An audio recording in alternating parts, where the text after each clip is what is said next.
Hello, Ron Briggs, Blackmore Vale Honey, and welcome back to the channel. In this episode, we're going to look at rescuing a colony of bees from the wall of a house, and we'll relocate them to one of my apiaries.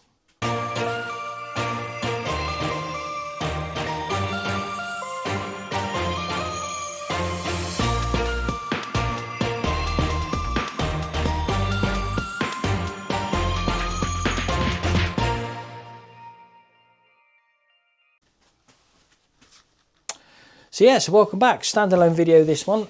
We'll put it all together and show you what we get up to when we relocate a colony of bees. Relocation, some people call it a cutout, some people call it a rescue, but ultimately we're taking bees from where they're not welcome and putting them in a box in an apiary.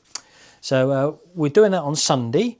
Got a couple of guys that are gonna give me a hand to do that.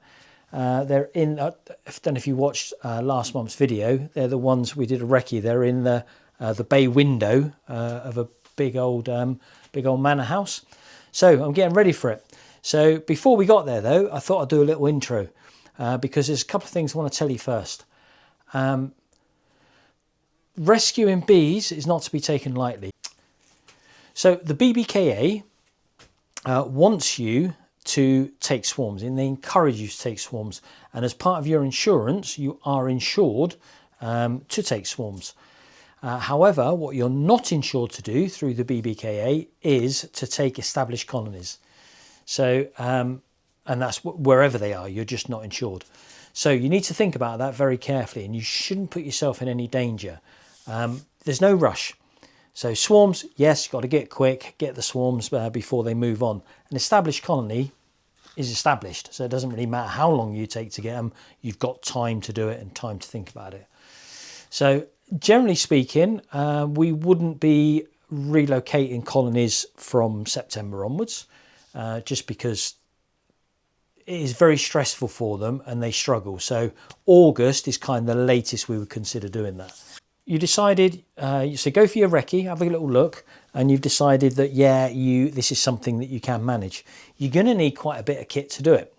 And the first piece of equipment you're going to need, and probably the most important piece of equipment, is going to be your vac, your bee vac. Because you can't just use an ordinary vacuum cleaner. Because the ordinary vacuum cleaner is way too harsh on the bees, and all you do is suck up the bees, they'll smash into the back wall of the hoover and you'll kill them, which is really what you don't want. So let's have a look at some of these the vacuums that I've used in the past and what I'm using now, and then I'll tell you what we're going to be using on Sunday. So this was the first vac I used, and used it quite successfully. It was a vacuum, a workshop vacuum that I got from the it's a Parkside one that I got from the Lidl, but obviously it was going to be way too, as a standalone couldn't have used it. So what I had to do was a couple of things. The first thing is on the outlet hose here, I don't know if you can see that in there, there is a screen in there. It's a piece of Varroa screen, so I can take this off and that will reduce the suction on the hoover, but it's also going to give it ventilation, because these hoovers get extremely hot, and that's one of the problems, is you don't want to overcook the bees. And the other thing that I did on it was I put another one of those vents I could adjust on the back, so I could close it down and reduce the amount of airflow. And when you've got it set up, you want it so that you can fit it so that it will take a bee that's flying, it will take a bee that's walking on the comb, but it won't take a bee that's gripped onto the comb. So that's kind of the pressure you want, and you need to test that. So that's the first vac I had. Used that successfully, but I was still very concerned because of the design of it, that it was getting very, very hot on the inside. Also useful, these vacs, for taking swarms. You get a swarm in an awkward place, you can use the vacuum. So have a look. Let's go and have a look at what I'm using now. So this is what I've been using for the past couple of years. It is called the Honeybee Vac, and I'm going to leave that there because that's the guy that makes them, a lad called Steve Cotterill, and this is a good bit of kit. Yeah, so we're going to be using a different vac on Sunday. We're going to be using, it is actually called the Bee Vac, which is an all-inclusive vacuum. it belongs to Claire and Andy, and we're going to trial that one. So I won't be taking with this one, but I wanted to show you this one because this one I use, and there's nothing wrong with it. I thoroughly recommend this. It's a good bit of kit. So let me show you what the components are, how it breaks down like. So there's two intakes for the hose. You can have one on the bottom and you can have one in the middle. I have never used that one in the middle, and I'm not sure I actually would. I use the one on the bottom. So what you do, you connect your hose, you take this plug out the end, you connect your hose into that, which is supplied. The hose is supplied with it. And then that sucks the bees up into there. And then I think you can see it's ramped. So then it's ramped from the back. So the bees, when they come in, they don't get slammed against the back wall because the pressure's low enough. But when they hit it, they can then automatically roll up this ramp and then walk up this ramp. And then they're into the main box, which goes on top of that. And then once they're sat in there, they tend to then start hanging off the Varroa mesh screen on the top, because that sits on there and all bolts down. And then what you do when it's in use, you have your cover on the top when it's actually in use, and you the pressure is normally about right anyway, but then you can adjust the pressure just by moving this. You see there's a hole in the bottom there. Yeah, so you adjust the pressure just by moving that backwards and forwards. And then your hoover, and you can use any hoover at all for this one, your hoover then plugs into the top. So in other words, the hoover goes in there, but then that's sucking it through here. And that's how that works. And that works fine, and that works really, really well. And I've used that numerous times. And I'll show you the hoover that I use with it. Okay, so this is the vacuum that I use with the bee vac. I kind of got it specially because on site, on a lot of the sites, you don't have access to a power point. So you need to go cordless. And this is a cordless vacuum. Well, it's both. It can be corded and cordless. And for those that have seen my honey house build videos, you'll know that I'm quite brand loyal to DeWalt, so I do have a lot of batteries. And I've got quite a few 5-amp batteries as well, which works really, really well. So yes, all you do is that hoover gets plugged into the box. If you've got a power line, that's great. If not, it works, because this doesn't actually need to have a container on it, really, because you're not collecting anything in the actual hoover. It's all being collected in the box. So yeah, we've been using that for years. It works really, really well. So I'm going to be really interested though to use this this bee vac at the weekend. So mine's going to get the weekend off. Right, what other equipment do we need? So this is the box that the bees will ultimately go in. So what we do is we take a frame, any old frame, but with no foundation in it, and you'll see there's elastic band on there, but I'll show you the elastic bands on Sunday and how we do it. So what we do when we cut the comb out, because we want to keep as much of the brood as we possibly can, and some of the stores, we'll cut those out to frame size and we'll hang them in the frame with elastic bands. So depending on how many we get, we don't always get a full box. So we'll need a box with all empties ready to elastic band them in, and that we'll also need some with foundation on, because if we use, for example, 6 of these, then we have to fill the box up with foundation. So this old box was, we get all sorts of requests. There was a beekeeper that passed away, and it was only after he passed away that his wife discovered that he had beekeeping equipment all over the place. And so we got invited to go along and take anything that we thought might be of use. And there was a lot of stuff there, but what was also there was these they're commercial boxes, but they're commercial boxes with a solid floor. So it came like this, box like this with a solid floor, and it had a big disc entrance on, but had long since gone. Yeah, which had perished and broken. So I picked up a couple of these because I thought they'll come in useful for something, and this is exactly what they're really, really good for. So what we've done is we put a disc on the front so we can control the entrance, and then on the top, remember it's got a solid floor. We've just made a lid, which has got a Varroa screen in it. And so what we'll do, we'll shake the bees into that. We leave that on site for a day or so, and then we go and collect it one evening with the entrance open once we know the queen's in there. And then if we need to, we can to start with, we want the queen's pheromone. We want the bees to know that she's in there. So to start with, if we need to, we can then, this is a piece of phenolic ply, we can put that on the top, reduce that down, so they're getting the queen's scent that's coming out of here as well as from the entrance. And then when we move it, it's got a travel screen already on it, because you know bees get hot when they move. And then we just literally simply put that in the place that the colony is going to live. And then we just put one of these plastic trays on. You know, I've already told you about how good these plastic trays are, as a roof, like that. Strap that down, leave it for a couple of days. Then what we'll do, after a couple of days, we'll go back and we'll transfer them into a proper hive. So this acts as everything. It acts as a temporary hive, it acts as a good hive to transport the bees in, and it's always kept just for this, and then it's ready to go. And the bees will only be in there for 4 days, and then I'll give it a quick scrape and a quick scorch, and then pack it away ready for the next one that we go to rescue. So that's a piece of equipment that we take. Okay, next up's your PPE. So you will definitely need your PPE for a rescue. You don't know what the bees are going to be like. We always go prepared for a nasty colony, because we've had some real nasty colonies that we've rescued, and you need to be prepared for that, because once you start, you can't really finish, can't really stop. So you're going to need your bee suit. You might even need gauntlets and tape around the ankles, things like that, if they're really, we've had a couple of really bad ones that will try to burrow into your suit and everything. So you might need that. But then on the flip side, we took one out of Blandford Brewery, and they were the most gentle bees that we've ever taken.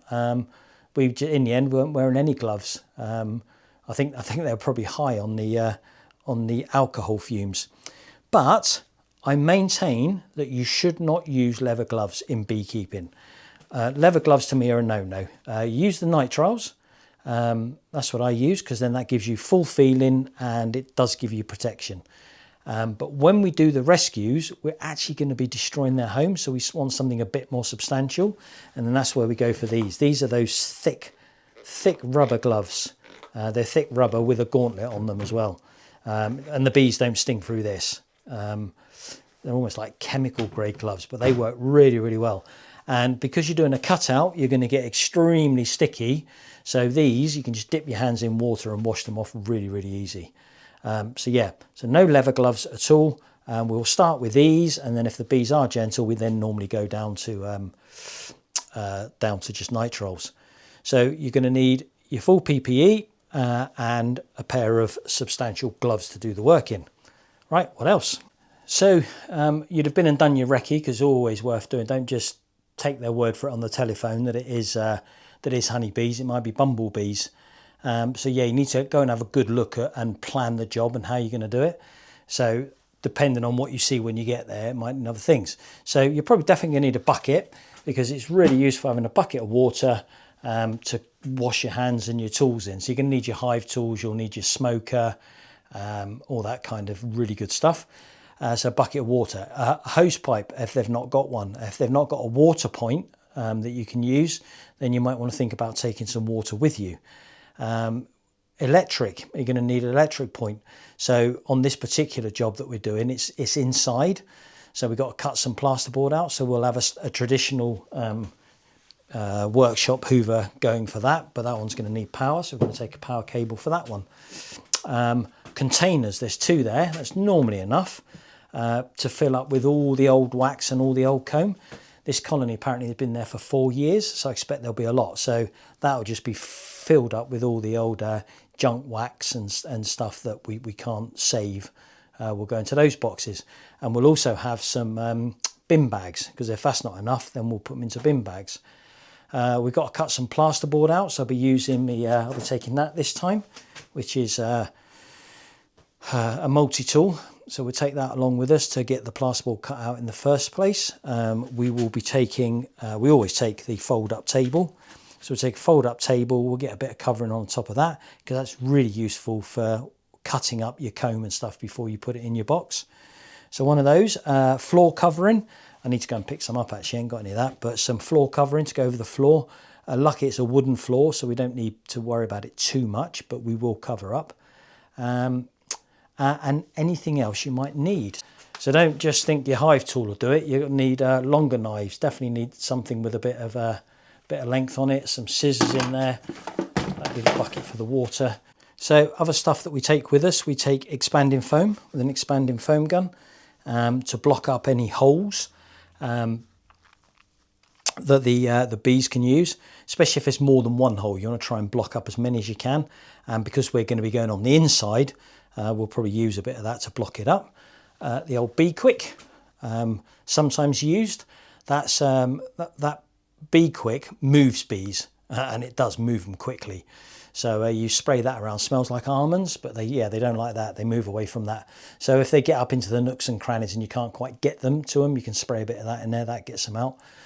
This is a water and vinegar solution. It's got the V on it, so I know that it's my vinegar solution.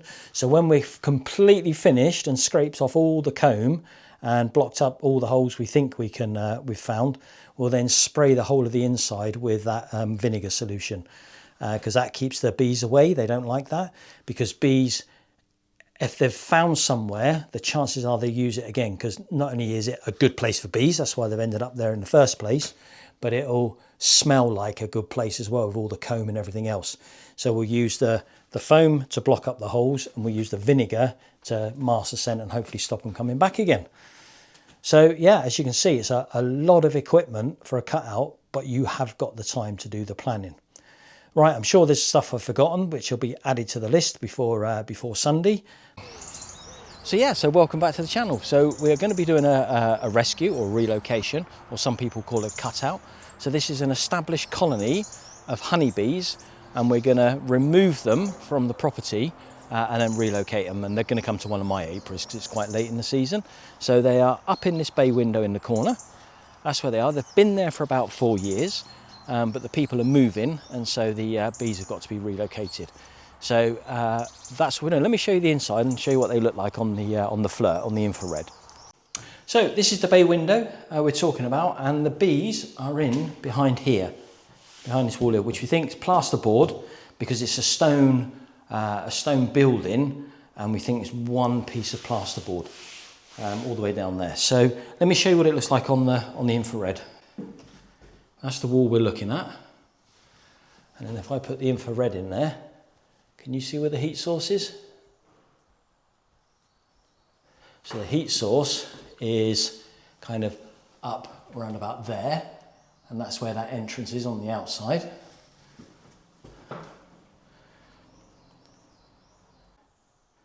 The lady of the house did tell me that here used to be a hook to keep the curtains back, and bees were coming out of there. So we think the best option is going to be to literally cut this the whole of this plasterboard out, because from experience, what's going to happen is all the honey and the wax and everything else is going to run down the wall, and if we leave a piece in there, it's going to go behind, whereas we want the whole lot cleared out. So rather than messing around cutting out in pieces, we'll cut the whole lot out in one go. So first job is going to be to get that marked up, get some floor covering on, and bring all our equipment in. So once I've got all that done, I'll bring you back and show you. So we've got ourselves set up. So from the door, we've got all the plastic down. We've got all the equipment in we think we're going to need, apart from the bee vac. I'll show you that in a minute. And we've cut the wall all the way around, apart from that bit there. Because now, we don't know what these bees are going to like. We don't know if they're friendly. We don't know if they're spicy. So now we're going to put our bee suits on before we actually expose the colony. So before we actually get cracking then, let me introduce you to the team. Hello guys, Claire and Andy. We've done quite a few of these cutouts before, so we know each other works. But this time we're going to be using their new vac, and I'm looking forward to using this. So it's Bee Vac by Easy Bee Vac. And we, I think you picked this up at the honey show, didn't you, Andy? Cool. So they work off batteries, so they are completely portable, and they'll work off different batteries as well. So if you're into the Milwaukee, you can get the Milwaukee batteries, or in this case, we're using the DeWalt. So what else do we need to know then, Andy? The standard tube, Henry Hoover tube, fits to the base there. Power comes on. You just suction through. Okay, and that gives it adjustment. Yeah, I think that's perfect. Yeah. adjustment on the motor. And you say that's an ordinary Henry Hoover, so you can swap that out. Henry Hoover. That's quite cool. You take the 2 layers out. These basically come through the pipe and into the bottom of the tub. And you can leave them in there vented. Leave them in there vented. When you take the pipe off. Yeah. Oh, I see. Screw the vent on. Yeah. So you've got a vent at the bottom, completely sealed up. And just leave the vent on. And if you really want to, you can. It's really hot. Just leave it. Oh, I see. To vent Just leave the power on and then vent through the bottom. Just give a bit more. So this ticks all boxes then. So this is as good for those awkward swarms you get where you can't shake them. You take swarms with them. Yeah, it's great for swarms, taking them out of bushes, trees, off posts that you can't shake and get to. You just hoover them straight off. You picked that up from the honey show. How much did we pay for that? It was about 200 and something quid, 270 quid, something like that. And did that come with batteries or you get batteries? No, the batteries are to buy separately because it depends which connection the company put on. Yeah. I see you asked them. Right, so he had DeWalt ones there. Yeah. It says DeWalt on it, so I bought DeWalt batteries. Brilliant. To go with it. Right. But he does them in all sorts of shapes and forms. I haven't had to use the custom service part of it because I haven't had any problems with it. Sure. But I expect as soon as if you had any problems, you can send it back, get it sorted. He would send you bits through the post. It's fairly straightforward. I know. I was there when you bought it, and he seemed he seemed like a genuine guy. This was a small company. He started in his his garage. Yeah. And he's just developed it. Perfect. They're really good. Right. We're looking forward to giving that a go then. But before we give that a go, the first thing we need to do is finish getting this cut out and get those get the ladies exposed.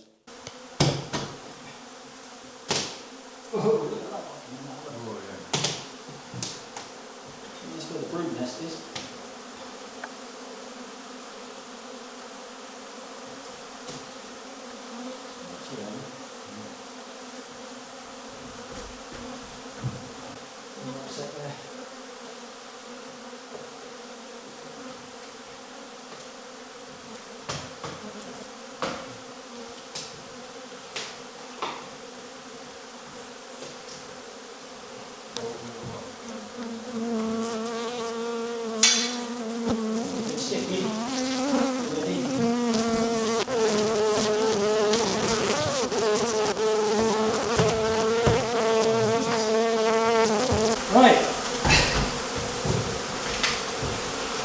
so there she is.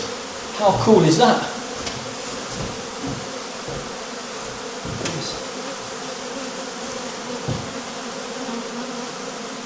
Well, look, you can see how how it just follows, almost like what we do with the frames.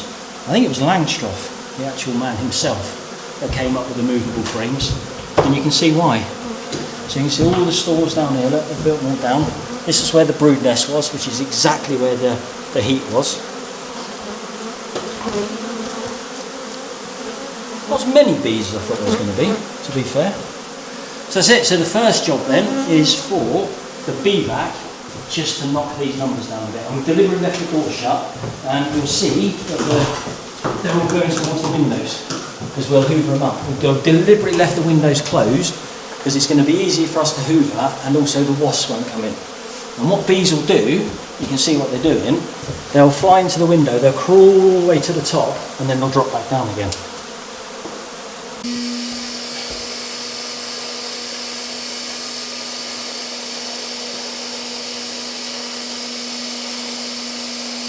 So this is all about getting the pressure right. If the pressure's too high on the hoover, it sucks the bees up and just kills them. It's too much for them, smashes them into the back of the hoover. So you can see the pressure's just there, that if they're moving about, they'll come up. If they grip onto that comb though, they're not going to come off.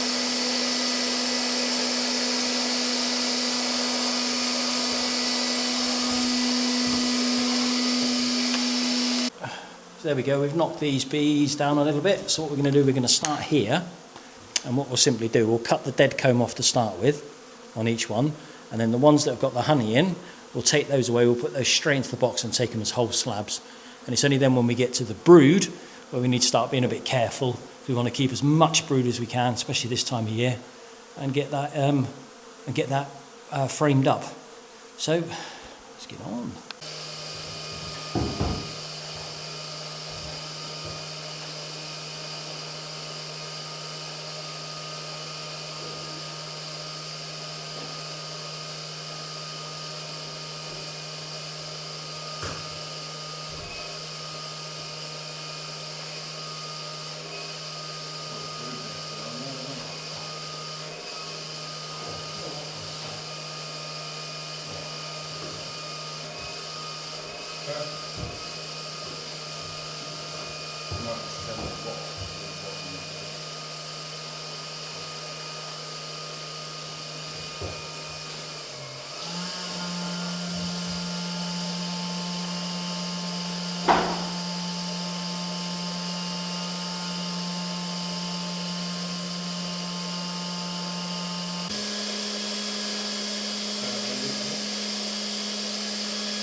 They're quite gentle actually, aren't they?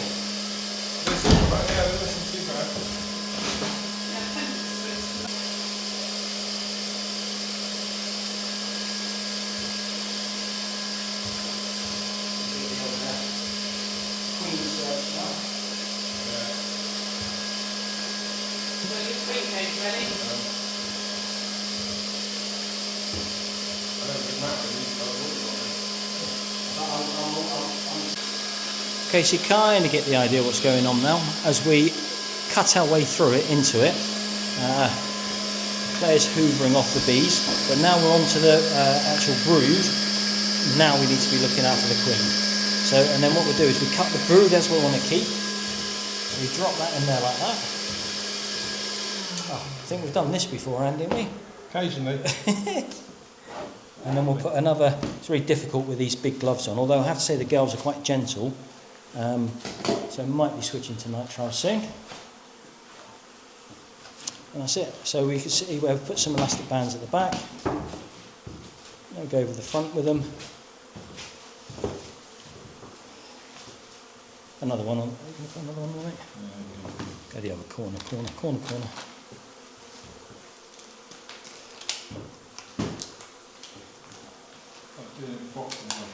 So again? Like doing it with boxing gloves on.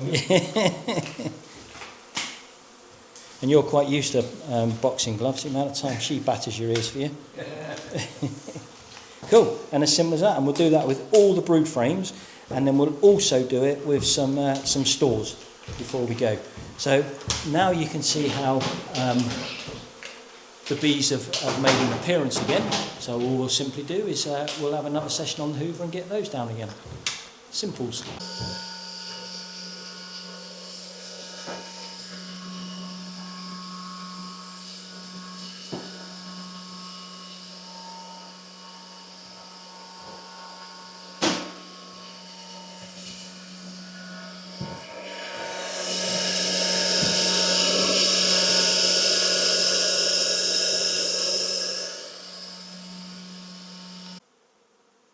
So,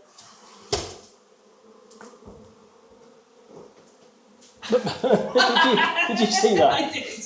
I don't know if I caught that on camera. That made it fly around a bit. Right, so you can see this, we're getting on with the cutout now, but it's just always fascinating, isn't it? So you've got this void. So I don't know if you can see, you've got this void that comes back in here in the brickwork. As we go up, we've got another one here. Another void there. And what they've done, they've filled that with even more comb. They use every single space. Excellent engineers, aren't they? Right, so we're getting there. We're pretty much on the tidy. You can see that that's the void they were in. We've cleaned all that out now. The problem was there was a void up in there, so lots were getting up in there. So we used the air blaster to get them out. See, there's still one or two up there. We used the air blaster to get them out, and then we've used a product called Bee Quick, which smells like almonds, but it repels the bees. So you spray that up into the nooks and crannies, and and that'll hopefully drive them out. So just a few more now, just hoovering up the remnants in here, and then we'll start to tidy up, and I'll show you what's happening outside. So after we put those bees into that box on the first time round, it became very, very apparent that we didn't have the queen. She wasn't in there. So, and you can tell by the way they're fanning. So what we've done, we've sealed up that box now completely so that what's left in there doesn't come out. It's ready to take away.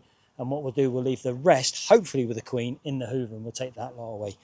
We've also now used some expanding foam and blocked up the entrance. Let me show you.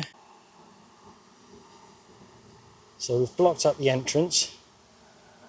So they can't get back in now, all the bees. And look, they're all... But I guess not a problem. I don't mind them being here at all. We can see them, and we will hoover this lot up again. Okay, so there we have it. That is pretty much the job done. So we're all tidied up. Remember what that was looking like, all exposed. We've sealed up all what was the entrances with expanding foam. And then out here, there's still what looks like a lot of bees around, but it's not that many really. That's all the foragers returning, etc. So yeah, they're okay. Hopefully they'll either they'll disperse and find themselves new homes and things. But yeah, so that's it all in all. So, and this is where all the girls are. So they're either in that box there, or either in there, or they are in the back. So where we did that rescue from this morning, that is over half an hour away, 45 minutes away. So we got no problem with distance. So all that's left to do is empty the bee vac into this box. Open up in fact, we'll open up the entrance now. We'll open it wide to start with. And we'll open that. And then all we simply got to do, is dump these bees in there.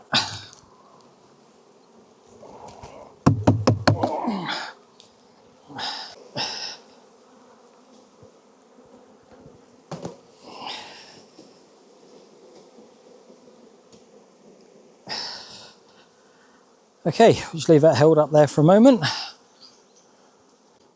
So there we are then, that's the colony reunited. And all we're simply going to do now, all this lot that are flying are all going to settle. The front's open. Yep, they're starting to fan on the front. So it's highly likely we have got a queen in there, which is good. I put a couple of, I don't know if you saw, I put a couple of sticks just on the top, just to hold that roof off a bit. Because this hasn't got Varroa mesh floor, it's just got a solid floor.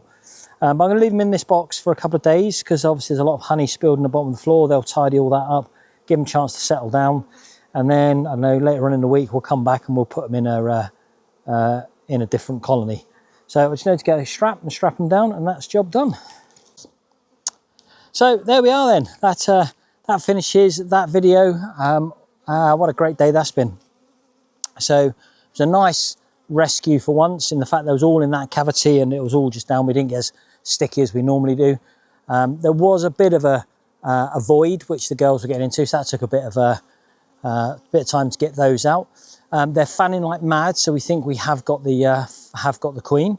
But all we'll simply do now is we'll leave them in that box for a few days to settle down, and then we'll come back, go through them, put them into a decent hive, and go through and see if we can't find the queen and make sure everything's all right. So my takeaway from this particular rescue was that bee vac. I really, really do like that bee vac. My bee vac's fine. I will be using my bee vac because I can't justify spending that much money on another one. But if you're in the market for a bee vac, that easy bee vac, then yeah, thoroughly recommend that. And it's all plastic, so it's going to be really easy to clean up. So before I finish the video, just like to say a big thank you to Claire and Andy. Thanks for your help with that one. It's always a pleasure working with you guys. And that completes the video. Hope you're getting something from it, and we'll see you on the next one.